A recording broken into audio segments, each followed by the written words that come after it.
J'ai rencontré plusieurs hommes avec qui j'ai eu des rapports sexuels. Ils me donnaient de l'argent. J'ai rejoint des groupes Telegram où je postais des photos de façon presque nue, mais sans montrer mon visage. Je laissais toujours mon numéro WhatsApp là-bas pour que les gens me contactent. Et puis, j'étais pas la seule à faire ça. Imaginez un monde où un enfant peut accéder à des contenus très explicites, à des propositions de rencontres dangereuses ou même à des offres de prostitution. Malheureusement, ce monde, c'est le nôtre. Aujourd'hui, on va aborder un problème qui détruit silencieusement la jeunesse ivoirienne. C'est le manque de contrôle des limites d'âge sur les plateformes comme Locanto ou Telegram. Mais surtout, on va se demander où sont les autorités dans tout ça. Locanto, Telegram ou d'autres plateformes sont accessibles à tous sans vérification d'âge sérieuse, sans contrôle et sans protection. Pourtant, ces applications ne sont pas des jeux. Elles sont des terrains de chasse pour les prédateurs, des pièges pour les mineurs et des passoires pour les dérives les plus graves. Pédophilie, prostitution, exploitation et j'en passe. Et le pire, c'est que tout ça se passe sous nos yeux dans l'indifférence générale. Cette enquête, c'est un cri d'alarme parce que derrière chaque écran se cache une vie en danger. Et cette vie pourrait être celle de votre frère, de votre sœur ou de votre enfant. Aujourd'hui, on va plonger dans les faits, dans les chiffres et les témoignages afin de comprendre comment ces plateformes fonctionnent et pourquoi elles sont si dangereuses, mais surtout, pourquoi personne ne semble agir pour protéger nos enfants. Alors accrochez-vous parce que ce que vous allez découvrir va vous choquer. Mais c'est nécessaire parce que pour changer les choses, il faut d'abord les comprendre. Avant de continuer le reste de l'enquête, like si ce n'est pas encore fait, abonne-toi. Mention pour ceux qui aiment vraiment notre travail et qui aimeraient bien nous soutenir. Nous avons les liens de dons dans notre biographie et dans la description de cette vidéo. Maintenant, let's go!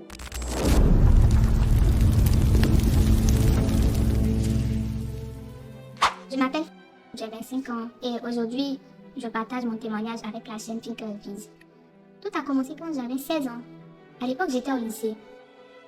Une amie de classe m'a parlé de Locanto. Elle m'a dit que c'était un moyen facile de gagner de l'argent. Et il faut dire qu'elle aussi, elle n'avait pas l'air de manquer de quelque chose. Elle m'a expliqué comment créer une annonce, mentir sur mon âge et puis attirer des clients. Au début, je me disais que c'était juste pour essayer, juste pour voir.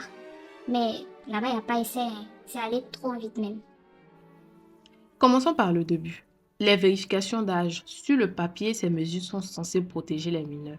Mais dans la réalité, elles ne sont qu'une illusion de sécurité. Voyons pourquoi. Sur des plateformes comme Locanto, la vérification d'âge se résume souvent à une simple case à cocher. J'ai 18 ans ou plus. Pas de pièce d'identité, pas de vérification réelle, juste une déclaration sur l'honneur. En gros, un enfant de 10 ans peut cliquer oui et accéder à tout le contenu, y compris les sections les plus dangereuses comme les rencontres ou les offres de services. Sur Telegram, c'est encore pire. Pas besoin de déclarer son âge, pas besoin de vérification. Il suffit d'avoir un numéro de téléphone et hop, vous avez accès à des groupes où tout est permis. Échange de photos, propositions de rencontres, offres de prostitution. Et tout ça sans aucun contrôle. Sur Locanto, j'ai créé une annonce en disant que j'avais 20 ans. En réalité, j'avais que 16 ans, à peine 16 ans même. J'ai pas mis une photo de moi et j'ai laissé mon numéro WhatsApp là-bas. En quelques heures seulement, j'ai reçu des dizaines de messages. Des hommes qui voulaient me rencontrer, qui me proposaient de l'argent en échange de rendez-vous quoi. J'étais surprise. Moi-même j'étais choquée. J'avais peur parce que j'avais menti sur mon âge. Mais aussi j'étais flattée. J'étais flattée quelque part. Je me disais que c'était facile, que je pouvais gagner beaucoup d'argent sans trop d'efforts. Mais ce n'est pas tout, hein. Même quand les plateformes essaient de mettre en place des vérifications un peu plus strictes, elles sont facilement contournables. Par exemple, il suffit d'utiliser une fausse date de naissance ou un VPN pour masquer sa localisation. En quelques minutes, un mineur peut se faire passer pour un adulte et accéder à des contenus inappropriés. Prenez Locanto. Il suffit de créer un compte avec une fausse date de naissance pour accéder à la section rencontre. Sur Telegram, c'est encore plus simple. Pas besoin de vérification, juste un numéro de téléphone et vous êtes dans un groupe rempli de dangers. Pour vous donner une idée, voici quelques exemples concrets. Il y a quelques mois, une enquête a révélé que des mineurs utilisaient des comptes falsifiés sur Locanto pour accéder à des offres de rencontres. Certains avaient à peine 14 ans, mais ils se faisaient passer pour des adultes. Résultat, ils se sont retrouvés dans des situations dangereuses avec des inconnus qui leur proposaient de l'argent en échange des rendez-vous. Bonsoir chérie, moi c'est Flora, je suis disponible pour la baise. Je suis précisément à Angré, alors viens pour une bonne baise. 01 70 4. Déplacement, Sodo sans capote. Déplacement je suis bien fessu. Photo réelle, appelle-moi à Yopougon. 0705. Riviera Palmeraie, nouveau gros cuit cambré. Pénétrer dans toutes les positions que tu imagines. Avec moi tout est permis. Téter, lécher, doigter et me caresser comme tu veux. 0501. Fille sexy à Cocody pour donner une bonne sensation. Jouir dedans si tu veux. Pipe au chocolat. Pipe au cristaux. Photo réelle à la Palmeraie. 0717. Sur Telegram, c'est la même chose. Des groupes privés sont créés pour échanger des photos, des numéros et même des prix. Et dans ces groupes, il n'y a aucun contrôle d'âge. Des enfants de 12 ans peuvent se retrouver à discuter avec des adultes de 40 ans sans que personne ne s'en rende compte. On nous voit une illusion de sécurité, mais en réalité, ces plateformes sont des passoires. Les vérifications d'âge, c'est du vent. Et les premiers à en payer le prix, ce sont les enfants. Parce que derrière chaque compte falsifié, il y a une fille en danger. Mais ça, ce n'est que la partie émergée de l'iceberg. Parce que derrière ces contournements, il y a des dangers bien plus graves. Prostitution, pédophilie, exploitation. Et c'est ce dont on va parler maintenant. Maintenant que vous avez vu à quel point les vérifications d'âge sont inefficaces, plongeons dans les conséquences réelles de ce manque de contrôle. Parce que derrière chaque compte falsifié, il y a un enfant ou un adolescent exposé à des dangers inimaginables. Et ces dangers, ils sont bien plus proches de nous qu'on ne le pense. Commençons par les plus visibles, la prostitution des mineurs.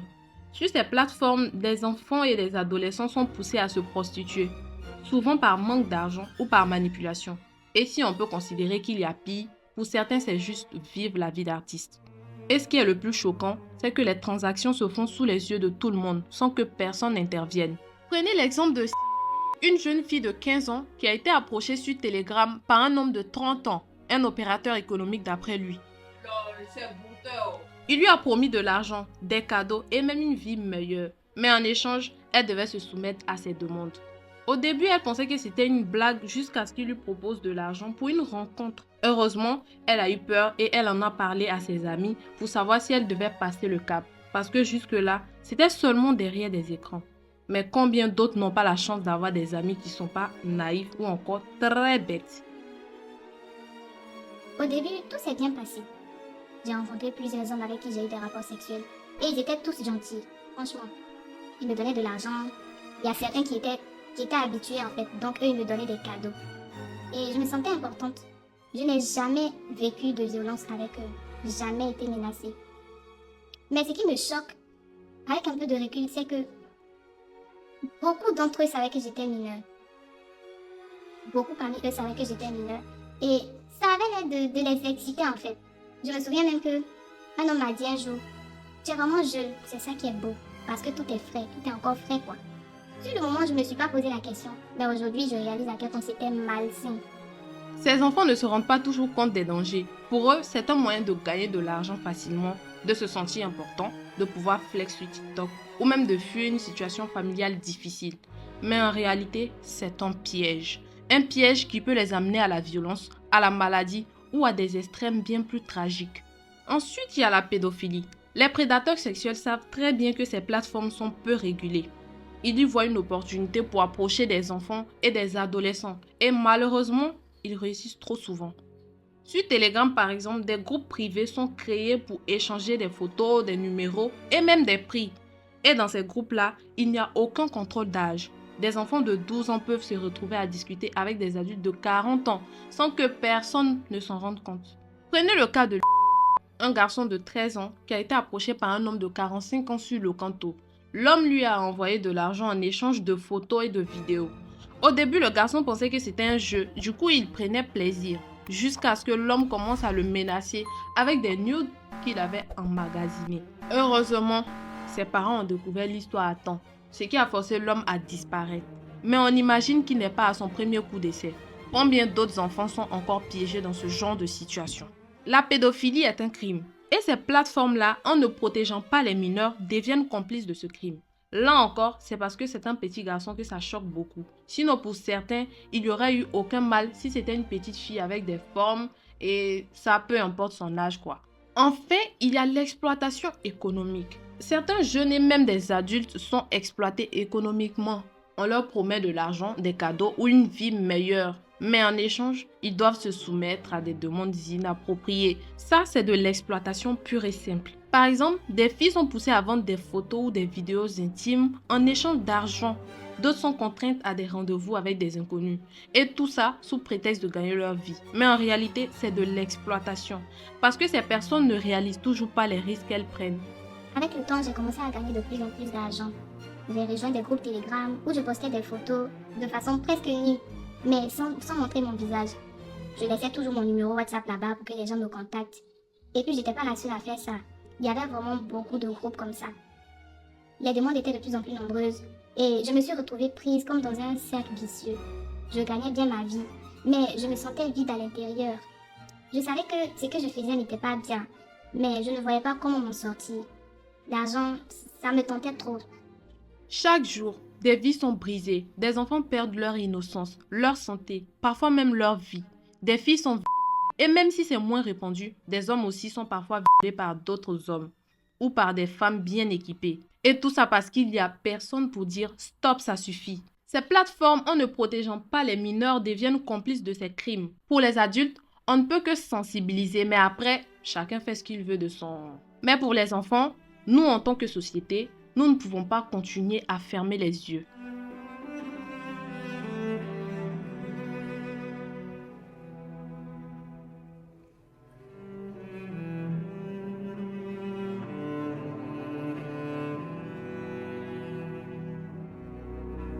Mais face à ces dangers, où sont les autorités? Pourquoi personne n'intervient pour protéger nos enfants? C'est ce dont on va parler maintenant. Face à ces dangers, une question s'impose. Où sont les autorités? Pourquoi personne n'intervient pour protéger nos enfants? Est-ce de l'impuissance, de l'inaction ou simplement un manque de volonté? Aujourd'hui, on va explorer cette question cruciale. La première chose à comprendre, c'est que réguler Internet, c'est compliqué. Les plateformes comme Locanto et Telegram sont basées à l'étranger et elles échappent souvent aux lois locales. Mais est-ce une excuse pour ne rien faire? Dans d'autres pays, les mesures ont été prises pour limiter l'accès des mineurs à des contenus inappropriés. Par exemple, certaines plateformes sont obligées de vérifier l'âge des utilisateurs avec des pièces d'identité. Mais en Côte d'Ivoire, ces mesures sont quasi inexistantes. Pourquoi?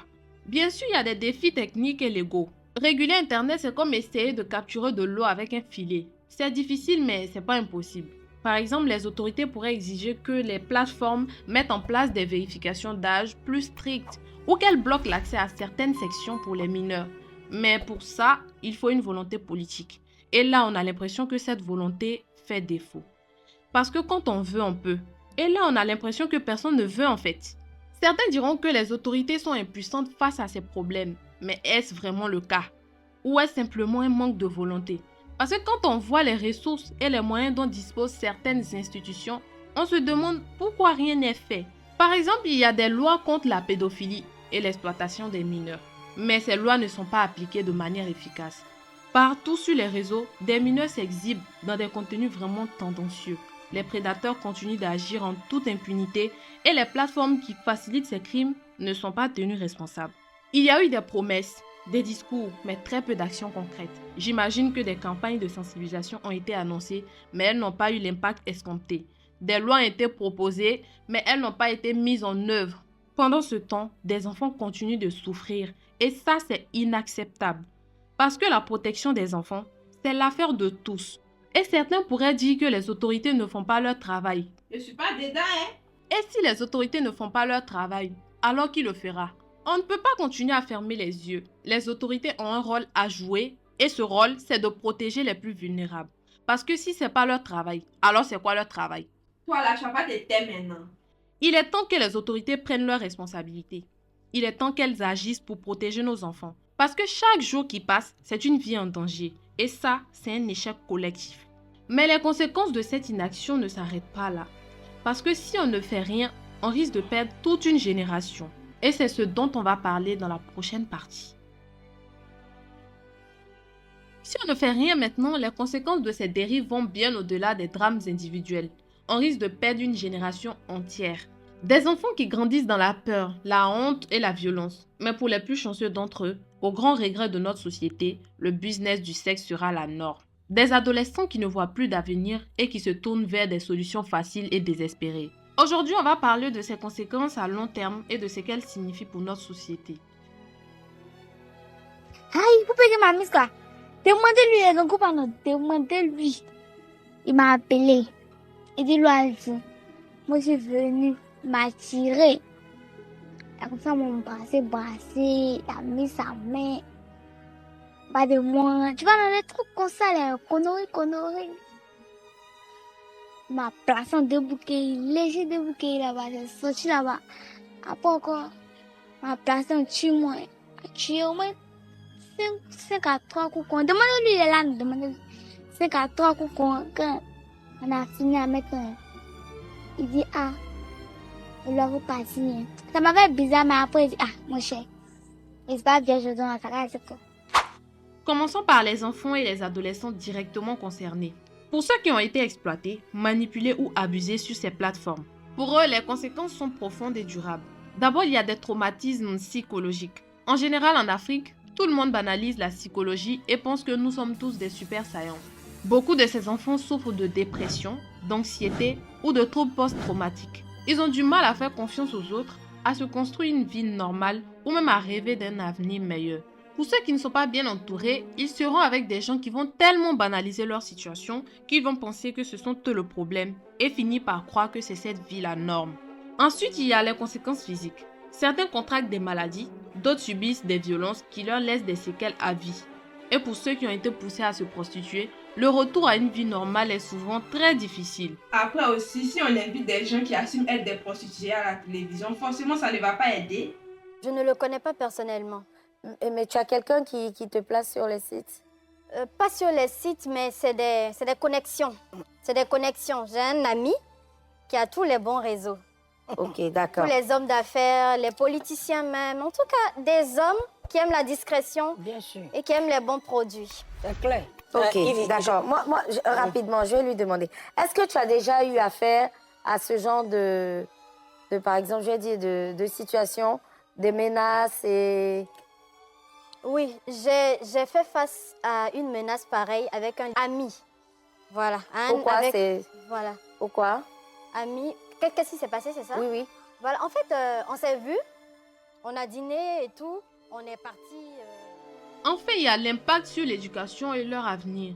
Beaucoup de ces enfants abandonnent l'école, soit parce qu'ils gagnent déjà beaucoup d'argent, soit parce qu'ils traînent avec des opérateurs économiques. Il y a un fois du bouton à quitter ici. Soit parce qu'ils sont trop traumatisés pour continuer. Du coup, c'est l'école buissonnière, jusqu'à ce que les parents décident d'y mettre fin sans savoir pourquoi l'enfant est devenu nul à l'école tout d'un coup. Résultat, il se retrouve piégé dans un cycle de pauvreté et de vulnérabilité. C'est vrai, on parle de l'État, mais les parents africains aussi, et particulièrement ivoiriens, j'ai un message pour vous. Notre société évolue. Certaines choses en bien, mais d'autres en mal. Aujourd'hui, on parle d'un grand mal de la société dont les premières victimes sont vos enfants. S'il vous plaît, même si on ne vous a pas éduqué comme ça, vous devez comprendre que les réalités sont différentes. Apprenez à discuter avec vos enfants de tout et de rien. Et ça prend en compte la sexualité. Si vous restez dur comme Simone Gbagbo, qui ne veut pas laisser Gbagbo partir là, les gens vont éduquer vos enfants pour vous dehors. Et en général, ça finit mal, hein? Maintenant, explique-nous Gbagbo cherche quoi ici. Oh, tu es gênante, hein? Aujourd'hui, je continue sur le Kanto et Telegram, mais moi-même, je ne me reconnais plus. Devant les gens, je fais semblant que tout va bien, mais en réalité, je suis épuisée mentalement. Je me sens coincée. D'un côté, je gagne beaucoup d'argent et c'est difficile de tout laisser tomber. De l'autre côté, je sais que je suis dans une situation malsaine. Ça me dégoûte et je regrette en fait d'y être entrée. Je me dis souvent que je suis chanceuse parce que je connais des filles qui ont vraiment souffert. Des filles et parfois des garçons même, hein, même si c'est rare, qui ont été victimes de chantage, de violence ou qui ont contracté des maladies. Mais moi, je n'ai pas vécu ça. Je n'ai pas vécu ça, mais je sais que je ne suis pas à l'abri. Mais les conséquences ne s'arrêtent pas aux individus, elles touchent toute notre société. Parce que ces enfants, ce sont des futurs leaders, les futurs parents, les futurs citoyens. Et si on les laisse tomber maintenant, qu'est-ce qu'on va devenir? D'abord, il y a l'impact sur la santé publique. Les maladies sexuellement transmissibles, les grossesses précoces et les problèmes de santé mentale vont augmenter, mettant une pression énorme sur le système de santé. Ensuite, il y a l'impact sur l'économie. Une génération traumatisée et peu éduquée, c'est une génération qui aura du mal à contribuer au développement du pays. Résultat, la pauvreté et les inégalités vont se creuser. Enfin, il y a l'impact sur la cohésion sociale. Une société qui ne protège pas ses enfants, c'est une société qui se détruit elle-même. Parce que ces enfants, ce sont les piliers de notre avenir. Et si on les laisse tomber, c'est tout l'édifice qui risque de s'effondrer. On ne peut pas continuer comme ça. Parce que chaque enfant qui souffre, c'est un échec pour nous tous. Et cet échec, il est collectif. Si on ne fait rien maintenant, on risque de perdre une génération entière. Une génération qui mérite mieux que ça. Une génération qui mérite de rêver, de grandir et de vivre sans avoir peur. Mais il y a de l'espoir. Si on agit maintenant, on peut changer les choses. Si on sensibilise, si on régule, si on protège, on peut sauver des vies. C'est ce dont on va parler dans la conclusion. La vidéo touche à sa fin. Je tiens à remercier toute l'équipe de Thinkerviz pour le travail effectué sur cette enquête. Et merci la team. Nous sommes à la moitié des 10K d'abonnés et ça fait plaisir. Pour ceux qui viennent de nous découvrir, n'hésitez pas à vous abonner et à activer la cloche de notification. Lâchez aussi votre meilleur pouce bleu, ça fait plaisir. En résumé, le manque de contrôle des limites d'âge sur des plateformes comme Locanto et Telegram et bien d'autres plateformes est une bombe à retardement. Prostitution, pédophilie, exploitation. Les dangers sont réels et les conséquences sont dramatiques. Des enfants perdent leur innocence, leur santé, parfois même leur vie. Et tout ça parce qu'il n'y a personne pour dire « Stop, ça suffit ».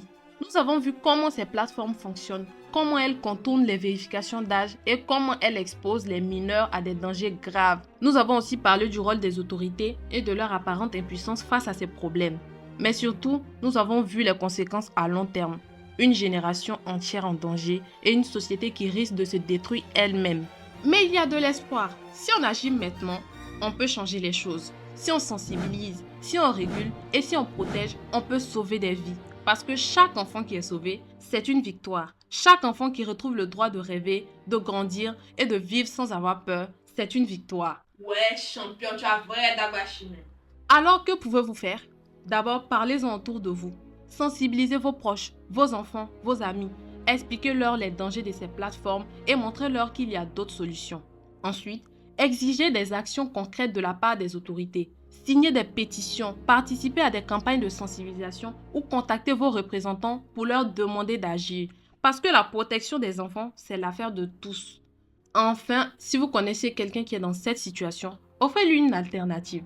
Parce que personne ne mérite de vivre ça. Personne ne mérite de se sentir piégé, exploité ou abandonné. On ne peut pas continuer à fermer les yeux. Parce que derrière chaque écran, il y a une vie en danger. Et cette vie, elle mérite d'être protégée. Alors ensemble, agissons. Parce que chaque enfant sauvé, c'est un pas vers un avenir meilleur. Et cet avenir, il commence maintenant. Je souhaite à personne de vivre ce que moi je vis en ce moment. C'est facile de se laisser entraîner dans ce genre de choses, mais c'est vraiment très difficile de sortir. Aujourd'hui, je cherche une issue, mais c'est très compliqué. L'argent est une drogue. Et une fois que tu es dedans, c'est dur d'arrêter. Je vais dire aux jeunes filles qui regardent cette vidéo, ne faites pas la même erreur que moi. Ce n'est pas une vie ça. Et aux adultes, je dis, protégez vos enfants. Parce que nous les jeunes, on ne voit pas toujours les dangers. On ne voit pas toujours les dangers venir. On a besoin de vous pour nous guider, pour nous montrer qu'il y a d'autres solutions.